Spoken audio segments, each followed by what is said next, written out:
如果有一天你只是娶了一個人，卻從此被恩人家族視為叛徒，被官場兩派同時排擠，連才華都變成了罪證，這個人就是寫下《景色》的李商隱。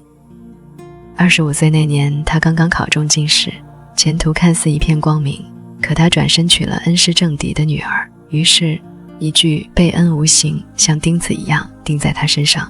後來他失去仕途，失去妻子，失去初戀，死後甚至幾乎沒人敢公開悼念他。可臨終前，他卻寫下中國文學史上最美也最難解的一首詩，此情可待成追憶，只是當時已惘然。那麼問題來了，景色到底寫給誰？是亡妻，是禁忌初戀，還是他被毀掉的一生？今天我們就來講李商隱真正的悲劇。各位聽眾朋友們，大家好。景色無端五十弦，一弦一柱似花年。庄生曉夢迷蝴蝶，望帝春心托杜鹃。沧海月明珠有淚，藍田日暖玉生煙。此情可待成追憶，只是當時已惘然。各位有沒有這樣一種體驗？明明反覆背誦，倒背如流，但真要細究起這首《景色》到底在說什麼，卻總覺得有一層揭不開的薄紗。這首詩到底是為亡妻寫的悼亡之作，是追憶少年時那段禁忌的戀情，還是對自己一生命運多舛的悵然總結？甚至有學者考證說，這首詩的景色只是一個起興，他想寫的根本不是景色，而是人生如夢，年華易逝的虛幻感。詩家素有一篇景色解人難的慨嘆，千百年來眾說紛紜，莫衷一是。有人說是寫給令狐楚家一個叫景色的侍女的愛情詩，有人說是睹物思人寫給故去妻子王氏的悼亡詩，還有人認為這是描寫色這4種生情的咏物詩。此外更有影射政治、自序、詩歌創作等多種說法。但你知道嗎？寫下這千古朦朧名句的李商隱，他的一生才是真正讓人解不開的千古謎題。論才華，他虛負凌雲萬丈才，16歲以古文聞名洛陽，駢文更是一代宗師級別。論人品，他卻被詩人指着鼻子罵，背恩無形，陷入了晚唐最慘烈的牛李黨爭的夾縫中。論人生理想，他胸懷迂迴天地的宏圖，要讓唐王朝中興，結果卻被擠壓得一生輾轉漂泊。明明是大唐皇族後裔，卻窮得要靠給人抄書搗米來養活弟妹。明明擁有令狐楚這樣的一代文宗當老師，卻因為跟不對的人結了一場婚，被貼上了忘恩負義的標籤，從此仕途被毒死。是的，你沒聽錯，李商隱他只是結了個婚，就莫名其妙地把所有人都給得罪光了。他一生都在漂泊，18歲開始到46歲去世的28年裡，有20餘年在各地幕府裡轉來轉去，從山東到四川，從陝西到廣西，像浮萍一樣無根無定。臨死前，他把自己關在房間裡，寫下那首千古無解的景色。然後45歲的李商隱在鄭州病逝，結束了他這被全世界誤解，卻又被千年後世念念不忘的悲情人生。今天我們就把時鐘撥回到1200年前，一起來揭開大唐最孤獨的詩魂，它背後的真相，以及究竟是誰一步步毀掉了這個天才。我們先得從李商隱這個聽上去非常富有詩意和才情的名字說起。李商隱，字宜山，號玉溪生，又號樊南生，祖籍懷州河內，也就是現在的河南省欽陽市。但他其實出生在鄭州荥陽。別看他名字裡帶着商隱二字，聽起來隱士派頭十足，但他骨子裡流淌的可是大唐天子的血。史料記載，李商隱曾自稱與唐朝的皇族同宗，經過張才田考證，確認他是唐代皇族的遠房宗室。雖然這個關係已經非常遙遠，不能像其他皇室宗親那樣享有實實在在的好處，但他確確實實和李唐皇室同宗別派。他曾自豪地說過，我本王系孫，可血脈離皇室太遠了，帶來的實際好處幾乎是零。他的家族比較貧寒，其父僅任過縣令、幕僚。他父親名叫李嗣，當過霍家縣令。3歲時，李商隱就跟着父親去了浙江幕府，在江南漂泊了6年。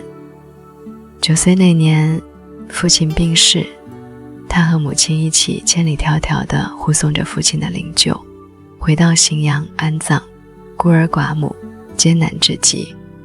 他後來在文章裡回憶這段日子，用了極其沉重的8個字：四海無可歸之地，九族無可倚之親。一個9歲的孩子經歷過親人客死他鄉、千里復舊的痛楚，從此變得異常敏感和憂鬱。這還沒完，緊接着11歲時，已經出嫁的二姐因為病重被夫家趕出，回到娘家後便去世了。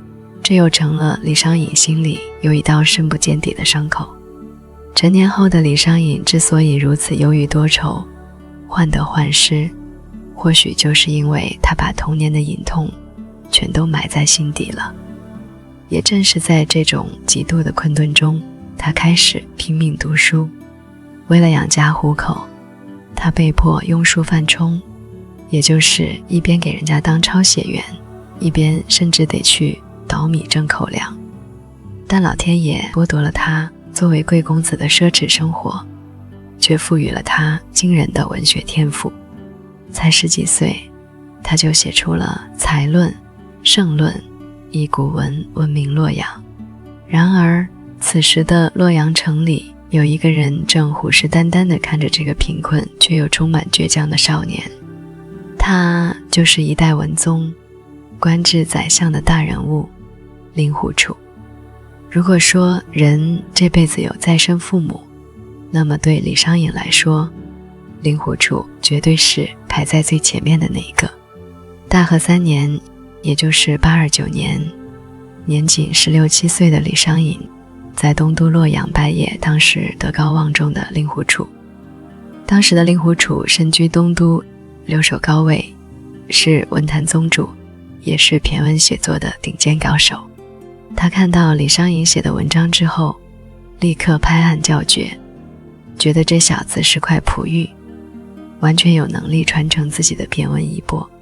於是他把李商隱留在身邊，親自給他授課，把他從擅長寫古文的路上拽了過來，逼着他寫當時官場上最實用的駢體文。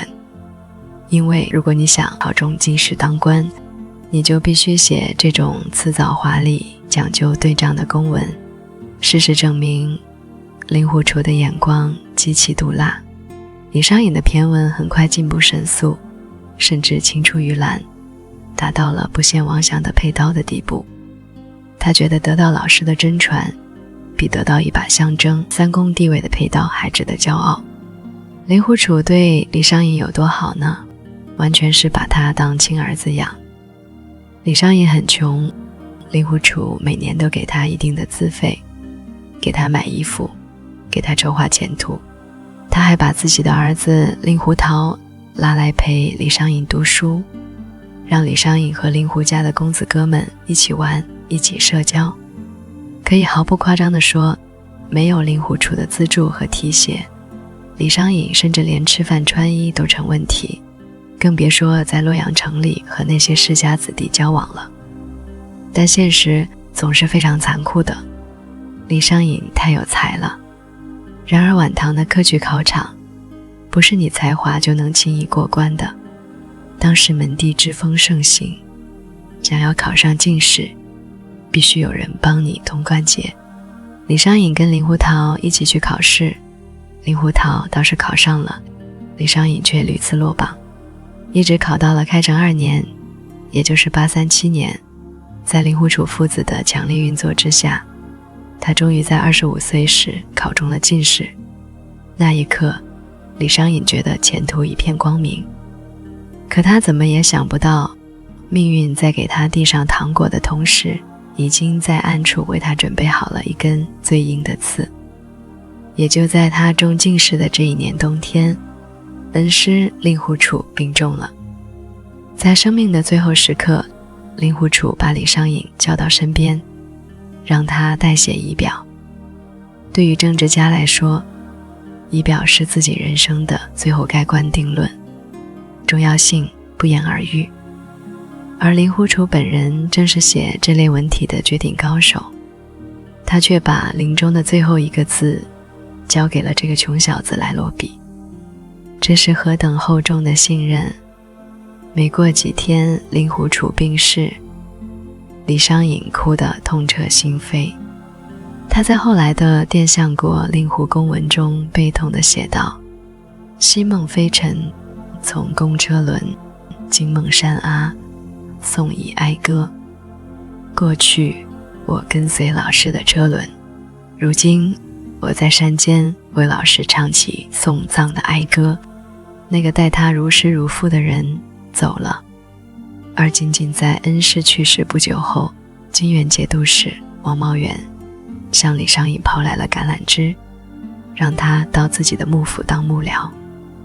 現在就是這道無數後人研究他的送命題。我們先要了解一下晚唐的政治背景，著名的牛李黨爭，這大概是唐朝史上最慘烈、持續時間最長的朋黨之爭，以牛僧孺、李宗閔為一派，李德裕为一派，兩派互相倾軋，一斗就是40多年。不幸的是，李商隱的恩師令狐楚，以及在官場上混得風生水起的令狐桃，都是牛黨的骨幹。而向他發出邀請的金元節度使王茂元，恰好屬於李黨的陣營。而李商隱在受聘後，王茂元還非常賞識這位青年才俊，將自己的女兒許配給了他。我們來梳理一下時間線：李商隱考上進士，令狐楚去世，李商隱料理完喪事，隨即就轉投了李黨陣營，娶了王茂元的女兒。這在牛黨看來是什麼行為？簡直是背叛師門，認賊作父。舊唐書裡冷冰冰的記載，令狐桃以商隱背恩，又無期無刑。新唐書裡也說，桃以為忘家恩，放力偷合，謝不通。意思就是令狐桃認為他忘了自家的恩情，純粹是趨炎附勢，貪圖利益，於是將他拒之門外。從李商隱的角度來看，這可能只是一次迫於生計的選擇。他要吃飯，他剛失去靠山，他需要依附另一個勢力派，而且王茂元欣賞他的才華，把女兒嫁給他，這對一個窮小子來說似乎也是一門不錯的親事。但問題在於，他捲入了黨爭的泥潭，他本人並無黨派門戶之見，可是政治鬥爭的殘酷就在於別人會替他貼上標籤。牛黨的人覺得他是背恩無刑，李黨的人因為他和令狐家族曾經的關係，也不可能完全信任他。從此以後，李商隱就被夾在兩黨之間，兩頭不是人，成了一塊被排擠的絆腳石。他真的錯了嗎？也許他只是錯在了這個動盪的亂世，錯在了他試圖在政治的兩股激流中找到一處容身之地。但是當我們翻看史料，會發現晚唐歷史上的黨爭或許並沒有我們今天想象的那麼非黑即白。王茂元的黨派色彩是否真的那麼濃烈？有學者考證說，王茂元雖然與李德裕有過交情，但他本人也和牛黨的楊思富、李傕等人都有來往，未必就是鐵板一塊的死忠李黨。然而不管他是不是在那個劍拔弩張的年代，眾人只需要一個替罪羊，李商隱恰好就是那個最顯眼的靶子。從此他的官場生涯變成了地獄模式。開成3年，即他新婚後的第2年，李商隱去考博學鴻詞科，明明已被錄取，卻被中書省以一句輕飄飄的此人不堪刷落下來。此後的幾年，他輾轉校書郎、弘農尉等低微官職，要麼被排擠，要麼因為不服判案而辭職。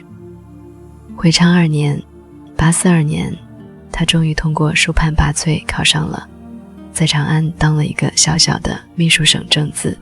沒過多久，唐武宗駕崩，唐宣宗即位，牛黨大翻身，權傾朝野。作為李黨女婿的李商隱在長安是待不下去了，他只好追隨被排擠的李黨人物鄭亞，一路跋山涉水，跑到遙遠的桂林去那裡做個幕僚。與此同時，他還不得不忍受着和妻子王氏長期聚少離多的痛苦。說到王氏，這可能是李商隱黑暗憋屈的仕途生涯中唯一的一抹光亮。她是王茂元的女兒，出身将門，但溫柔美麗，知書達理，通曉音律。據說二人最初相見是在李商隱進士及第後參加曲江遊宴時。那天人群喧鬧，李商隱舉杯一望，看見一個面若桃花的年輕女子立於一棵桃樹下，正對他淺淺地笑。那女子也覺察到了李商隱的目光，與他稍一對視，便面露羞澀轉過頭去。李商隱牢牢記住了那嬌羞的面容。後來他進了王茂元的幕府，再次見到那個女子，才知道她竟是王茂元的女兒。王茂元愛惜她的才華，主動提出把女兒嫁給他。儘管這段婚姻讓他背上了一輩子的罵名，但他卻從未後悔。從史料看，李商隱和王氏的感情極為深厚。他能寫出那麼多纏綿悱惻的情詩，絕對不是憑空編造的。王氏能詩會文，二人常常詩詞相合，琴瑟和諧。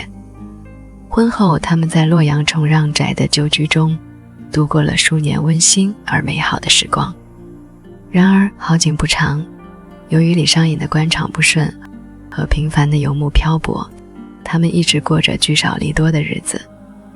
據統計，他們婚姻生活一共14年，但真正在一起的時光卻只有短短3年多。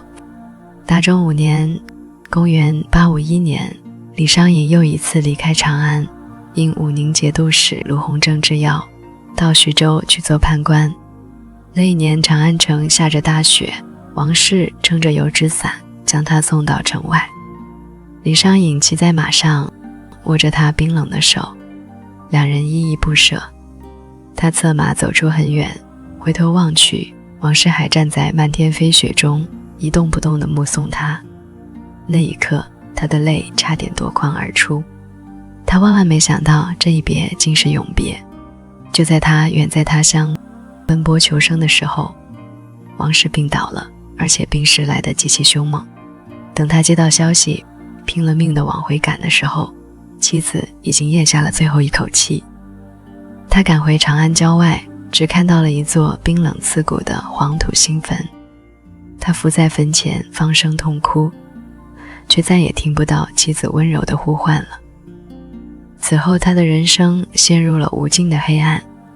每次出門，他都會下意識地想起，以前都有妻子給他打包行李，準備寒衣，如今再也沒人給他寄來一件棉衣了。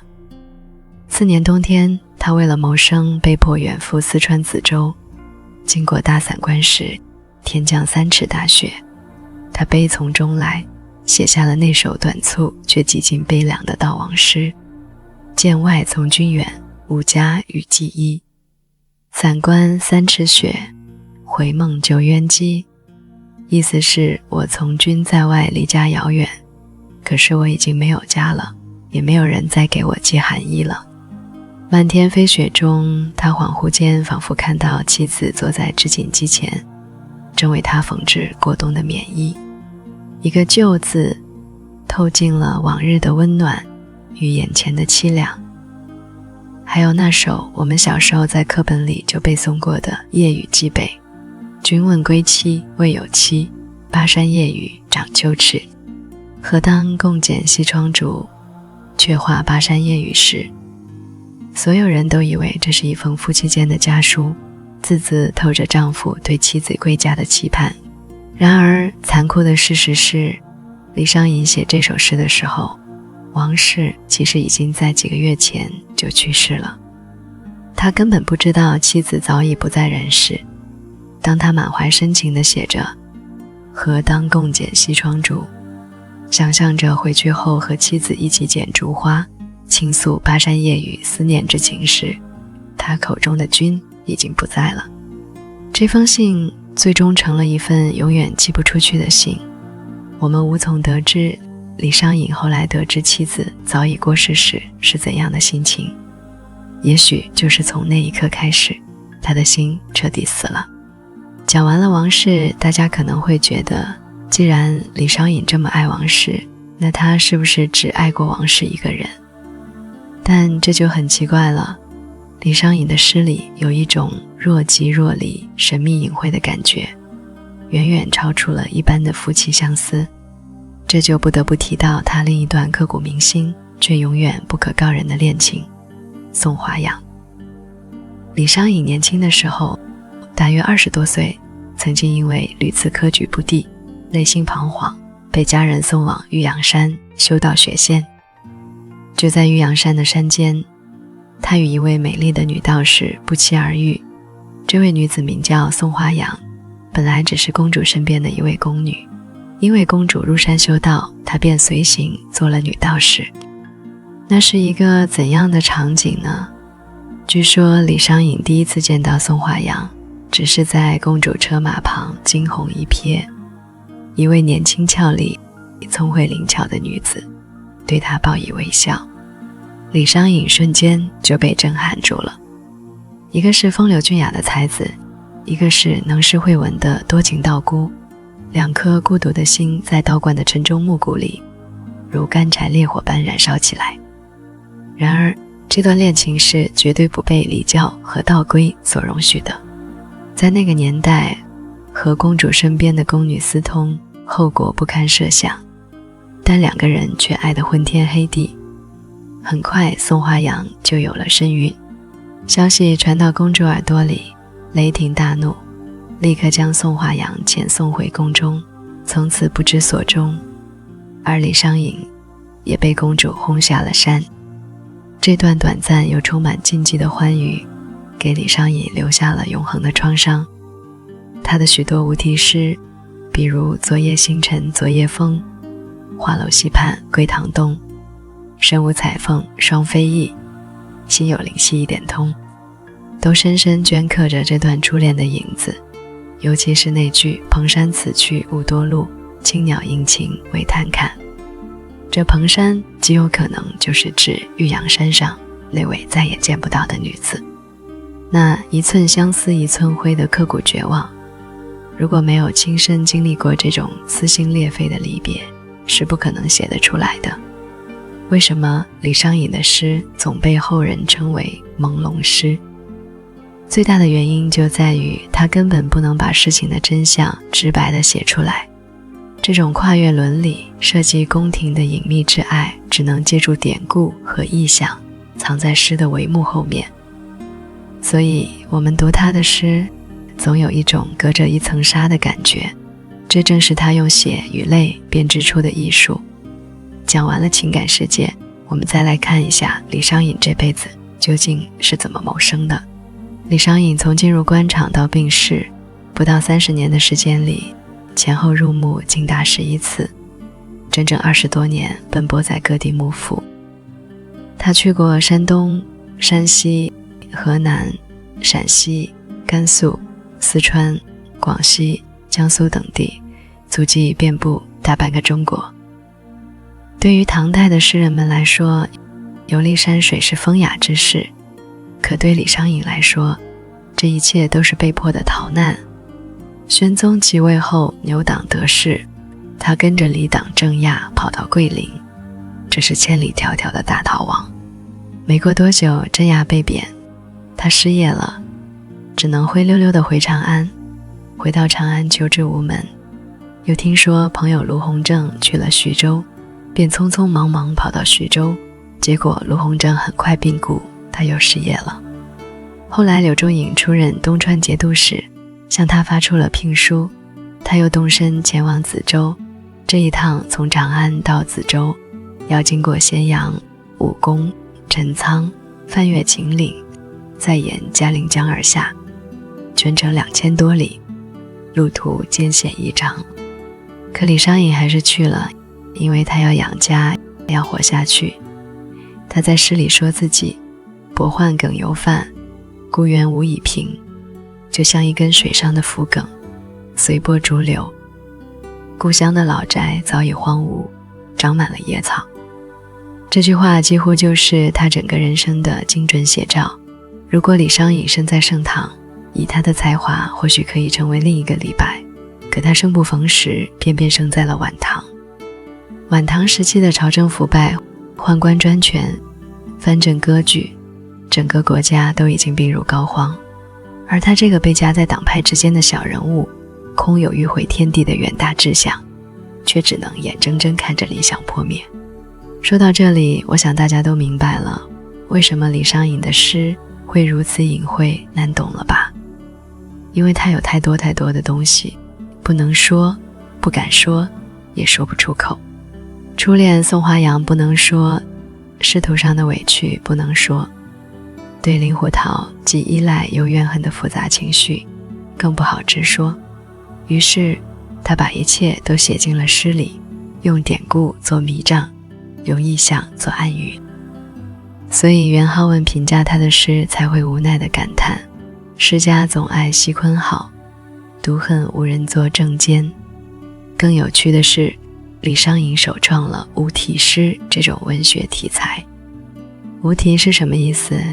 就是我寫這東西壓根兒就沒打算讓你們讀懂，他寧可把謎底帶進墳墓，也不願意清清楚楚地告訴世人。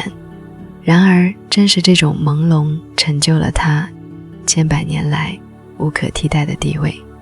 失戀的人讀到相見時難別亦難，會有錐心之痛；鬱鬱不得志的人讀到此情可待成追憶，只是當時已惘然，會生出人生如夢的蒼涼感。懷才不遇的人讀到劉郎已恨蓬山遠，更隔蓬山1萬重，會找到無言的共鳴。這就是李商隱的偉大之處，他寫的雖然是自己最私密最隱晦的情感，卻擊中了古往今來每一個人心底最柔軟的地方。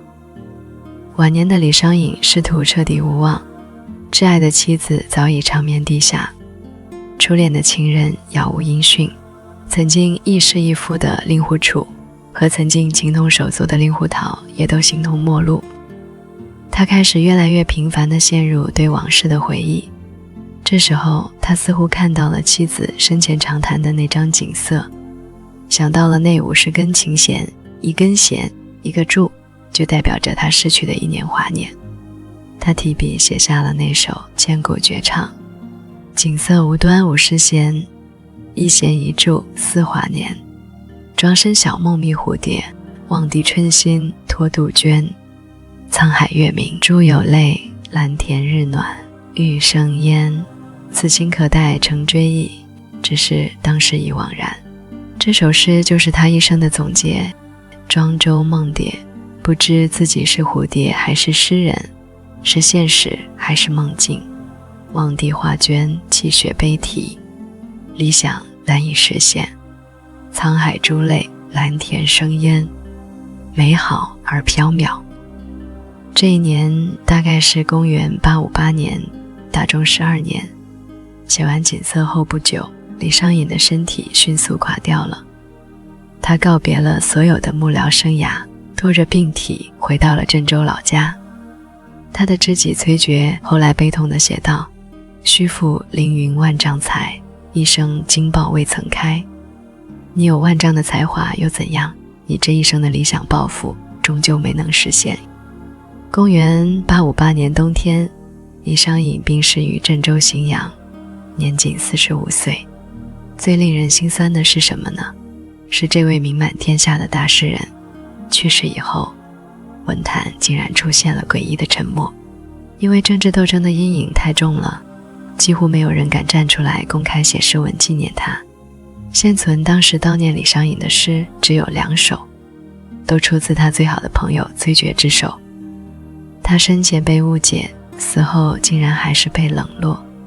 直到北宋以後，他的詩名才開始真正綻放。從蘇軾、王安石到清代的納蘭性德，再到今天，無數人都在他的詩句中尋找着屬於自己的那一點點惘然。各位朋友，今天我們聊了整整一期李商隱，從那個在荥陽田間靠抄書搗米為生的窮苦少年，到名滿天下卻一生失意的晚唐詩人，從令狐楚視如己出的得意門生，到被輿論罵作背恩無形的孤家寡人，從和王氏琴瑟和鳴的恩愛生活，到獨居長安的午夜夢回，從玉陽山上那場驚心動魄的經濟初戀，到梓州大雪裡那首無家與記憶的淒慘悲歌。他不幸的一生幾乎就是一場完美的悲劇。事業上他生不逢時，被黨爭夾擊，一生不得志。感情上，他2段最深刻的愛情都是以最慘烈的方式失去，甚至連死後他都落得一個無人問津的淒涼結局。但正是這個被全世界誤解的人，用最苦澀的淚水、最深沉的情感，澆灌出了中國文學史上最瑰麗、最朦朧的花朵。他沒有在官場上實現欲回天地的壯志，卻把所有的抱負與苦悶化作了永恆的詩行。讀到此處，可能有人會問，那我們今天這麼費勁的去了解李商隱，意義到底在哪裡呢？我想意義就在於，當我們也感到人生的某種惘然時，李商隱會穿越千年的時光，輕輕拍着我們的肩膀說，你看，1000年前有一個人和你有過一樣的迷茫，一樣的愛而不得，一樣的理想幻滅。他早就把這種說不清道不明的情緒寫進詩裡了。所以你不是一個人。如果你覺得命運對你不公，或者你也有過一段無處安放的感情，不妨再去翻開李商隱的詩集吧。在那些晦澀又迷人的字裡行間，你會看到一個真真切切的靈魂。好的，本期內容到這裡就結束了，感謝大家的收聽。如果你喜歡這期節目，歡迎點讚、評論、轉發。我們下期再見。